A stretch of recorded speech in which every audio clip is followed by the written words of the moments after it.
Rakyat sudah cerdas, ditolak di luar negeri, UAS juga ditolak masuk tanah Madura. Yang berikutnya adalah Indonesia nggak usah malu belajar dari Singapura untuk tegas terhadap penceramah, pengusung, dan pendorong sistem khilafah. Penceramah dari agama apapun yang intoleran, juga kepada siapapun yang terindikasi pemecah belah bangsa. Sikap. Lalu kasus ini juga memperoleh beberapa tanggapan konyol.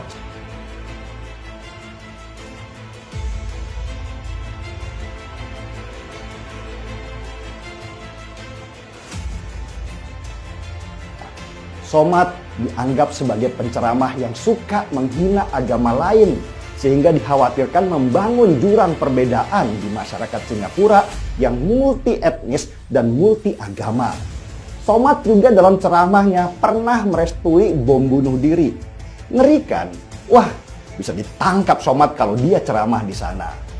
Usai ditolak masuk Singapura, pendakwah kontroversial Ustadz Abdul Somad atau akrab disapa UAS, kini dikabarkan juga ditolak masuk ke dalam wilayah negara sendiri, tepatnya di Madura. Kabar UAS ditolak masuk Madura ini pun beredar luas di media sosial setelah foto tanggapan layar artikel pemberitaan terkait hal itu viral usai diunggah pengguna Twitter tukang rosok seperti terlihat Jumat 20 Mei 2022.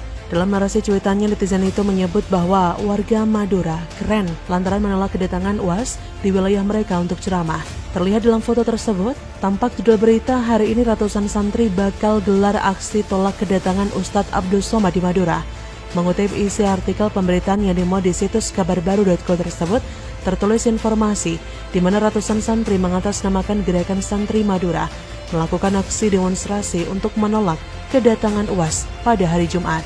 Informasi itu sendiri tertuang dalam surat pemberitahuan aksi yang dilayangkan kepada Kapolres Sumeneb dan ditandatangani oleh Ustadz Ahmad selaku koordinator aksi. Pada isi surat pemberitahuan aksi itu, Gerakan Santri Madura awalnya menyebut rencana kedatangan UAS di Madura. Adapun rencana kedatangan UAS di Madura itu dalam rangka mengisi ceramah di acara tablik akbar di beberapa titik Kabupaten Sumeneb. Lebih lanjut, Gerakan Santri Madura menilai Somad merupakan salah satu pendakwah yang menyebarkan ajaran-ajaran Islam yang radikal dan intoleran. Lantaran alasan itu, UAS ditolak hadir di tanah Madura demi mewaspadai pamai serem itu di tengah-tengah masyarakat Madura. Aksi ini mencuat ketika ada kejadian yang menimpa UAS yang juga ditolak oleh otoritas imigrasi Singapura karena UAS disinyalir menganut aliran ekstremis dan segregasi. Hal tersebut menjadikan Singapura sebagai bahan perbincangan dunia, bukan karena destinasi wisata yang banyak disukai oleh para pelancong, tapi dunia kagum akan ketegasan negara kecil itu yang ternyata memiliki keberanian yang besar dalam mencegah terhadap potensi ancaman atau aksi yang disebabkan oleh pandangan doktrin dan juga ideologi pemecah belah kerukunan rakyat. Singapura lebih dulu menerapkan apa yang dinamakan preemptive strike, yaitu pencegahan terhadap potensi berbagai ancaman dari luar. Di Indonesia ini sebenarnya sudah diterapkan, khususnya terkait penanganan pengacauan. Tapi terkait dengan penyebaran ideologi anti-Pancasila, ideologi yang berpotensi merusak kerukunan dan kebinekaan, Indonesia perlu belajar dari Singapura. Gak usah takut dicepu, kita lebih khawatir kalau sampai terjadi kehancuran negara seperti Suriah, Afghanistan, dan negara lain yang mengalami nasib serupa. Singapura tercatat sudah beberapa kali mengusir tokoh agama yang memang dalam catatannya pernah setidaknya melakukan penghinaan terhadap agama lain atau saya istilahkan sebagai preman berjubah agama. Pemerintah Singapura menegaskan bahwa si Somad itu ditolak masuk karena dikenal sebagai orang yang mengajarkan ajaran yang bisa memecah belah.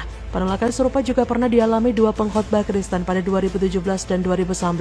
Dari sini terbukti bahwa penolakan Somad bukan karena Islamofobia, apalagi menghina ulama. Karena dari bukti di atas, pendeta yang mempunyai jejak intoleran kepada Muslim juga dilarang masuk ke Singapura. Maka dari itu, tapi patut layak diacungi jempol adalah ketegasan Singapura dalam menjaga masuknya berbagai paham yang berpotensi berkembang dan mengoyak kerukunan antar rakyat Singapura. Dan sepertinya kita layak untuk belajar dari kebijakan Singapura itu untuk diterapkan di Indonesia meski mungkin sudah sangat terlambat.